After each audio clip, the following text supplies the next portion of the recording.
I wanted to talk to you today about a very promising nutraceutical called Apigenin. Apigenin is a constituent in certain natural herbs and vegetables that have therapeutic benefits.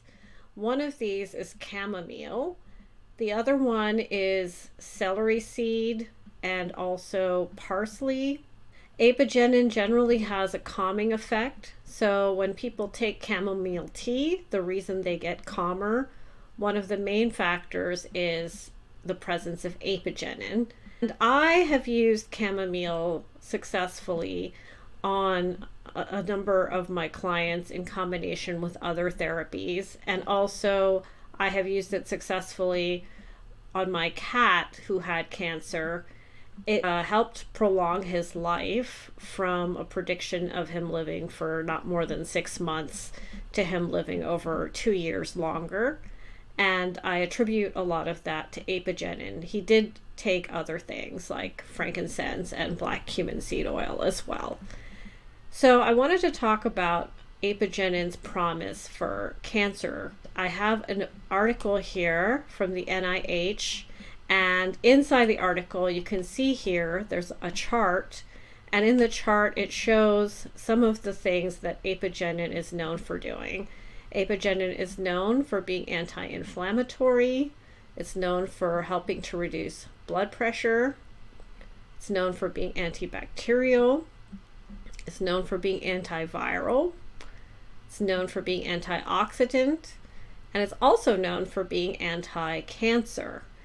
So the experiments that have been done about apigenin have been done in vitro and in vivo in animal models, but apigenin has been a constituent of human foods that humans have been eating and using for millennia.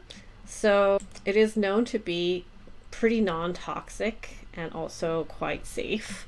So this article is by Xiaohui Yan et al. And it talks about recent advances in the anti-cancer effects of apigenin and their underlying mechanisms. So here it discusses that apigenin has been demonstrated to show broad anti-cancer effects in various types of cancers, including colorectal cancer, breast cancer, liver cancer, lung cancer, melanoma, prostate cancer, and osteosarcoma. So apigenin is a flavonoid, so it's similar in that respect to quercetin, which also is supposed to have anti-cancer benefits. So it says this flavone inhibits cancer cell proliferation by triggering cell apoptosis, inducing autophagy, and modulating the cell cycle. Apoptosis means that cells actually die if they become abnormal. Abnormal cells are naturally supposed to die if they become abnormal. If they don't die when they become abnormal, that increases the risk that they're going to turn into cancer cells. So inducing apoptosis reduces the tendency towards cancer. Autophagy means that the immune system will consume abnormal cells when it's supposed to, instead of just leaving the abnormal cells to just exist. And modulating the cell cycle, when cells divide, they're supposed to divide in an orderly fashion within certain limits and constraints. If they just divide without any limits and constraints, willy-nilly, that also increases the risk of cancer. And also, apigenin was reported to show anti-cancer activities by stimulating an immune response. And multiple signaling pathways were modulated by apigenin. So in this review, it focuses on apigenin's anti-tumor effects and summarizes the advances in the anti-cancer effects of apigenin. So here's a table of the effect of apigenin treatment alone on cancer cells. So here you see in colorectal cancer, the therapeutic effects of apigenin included inhibiting the proliferation of cancer cells, inhibiting the invasion and migration of cancer cells. In breast cancer, you see that it inhibited cell proliferation and it also triggered apoptosis. It triggered the abnormal cancer cells to kill themselves. It also enhanced immune responses through another signaling pathway. So in lung cancer, it inhibited cell proliferation and triggered apoptosis. And it also inhibited cell proliferation, migration, and invasion in lung cancer. In prostate cancer, it inhibited cell proliferation and triggered apoptosis. And it also arrested the cell cycle, which means it put some limits and constraints on the cell cycle, which helps with cancer. In melanoma, it inhibited proliferation and invasion, and it also triggered apoptosis and also cell cycle arrest. In leukemia, same thing, apoptosis, it activates it. Cell cycle arrest, it inhibits the abnormal cell cycle that happens with cancer cells. And in ovarian cancer, it inhibited adhesion, migration, and invasion of the cancer cells to other parts of the body.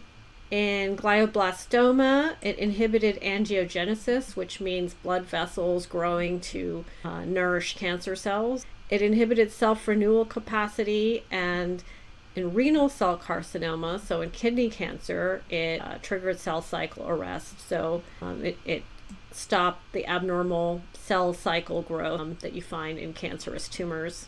And the list goes on and on. It goes on to pancreatic cancer, mesothelioma, oral squamous cell carcinoma, osteosarcoma, head and neck squamous cell carcinoma, and cervical cancer. So in all of these, there's research in vitro and in animal models that Apigenin is useful on its own for these conditions.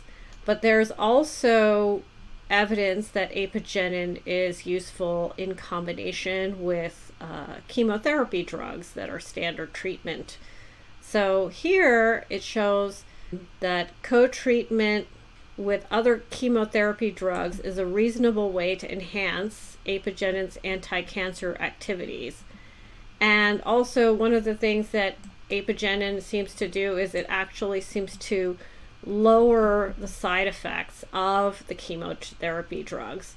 So in that way, it can be helpful in combination with these drugs. So in cervical cancer, it enhanced anti-cancer activity in combination with IF and gamma. With paclitaxel for ovarian cancer, it helped to overcome Taxol resistance.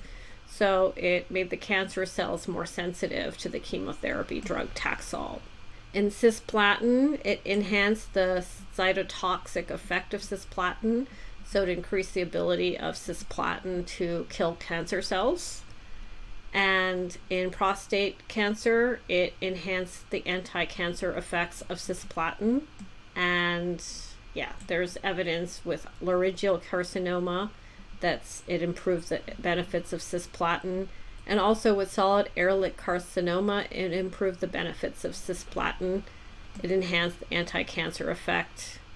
Also with fluorouracil, doxorubicin, all of these in combination with Apigenin had enhanced anti-cancer activity.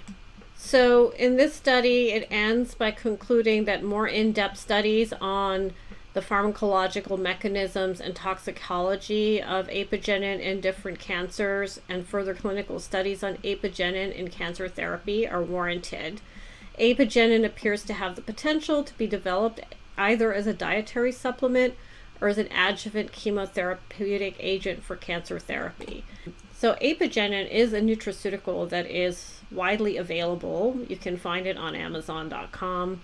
You can also find chamomile capsules that have a standardized amount of Apigenin within it. A lot of times it's standardized to around 2% Apigenin. And that's what I used with my cat when he had cancer. But there is research that 20 milligrams per kilogram in animals or 30 milligrams per kilogram seem to have tumor shrinking properties as well. So that's a pretty high dosage. I believe that there are therapeutic benefits for lower dosages than that. So I hope this helps you, and it can be another tool in your toolbox in your quest for greater health and wellness if you are dealing with something like cancer, or if you're just looking for a promising tool for cancer prevention. So if you like this video, please hit the subscribe button and the like button. Have a nice day.